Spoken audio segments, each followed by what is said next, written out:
جو لوگ ایمان لائے اور اللہ کے لیے وطن چھوڑ گئے اور کفار سے جنگ کرتے رہے وہی اللہ کی رحمت کے امیدوار ہیں، اور اللہ بخشنے والا ہے، رحمت کرنے والا ہے۔ اے پیغمبر، لوگ تم سے شراب اور جوئے کا حکم دریافت کرتے ہیں، کہہ دو کہ ان میں گناہ بڑے ہیں اور لوگوں کے لیے کچھ فائدے بھی ہیں، مگر ان کے گناہ فائدوں سے کہیں زیادہ ہیں، اور یہ بھی تم سے پوچھتے ہیں کہ اللہ کی راہ میں کون سا مال خرچ کریں، کہہ دو کہ جو ضرورت سے زیادہ ہو۔ اس طرح اللہ تمہارے لیے اپنے احکام کھول کھول کر بیان فرماتا ہے تاکہ تم سوچو، یعنی دنیا اور آخرت کی باتوں میں غور کرو۔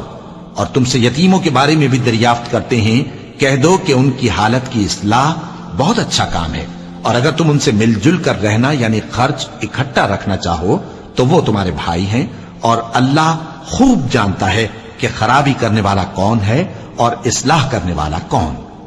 اور اگر اللہ چاہتا تو تم کو تکلیف میں ڈال دیتا، بے شک اللہ غالب ہے، حکمت والا ہے۔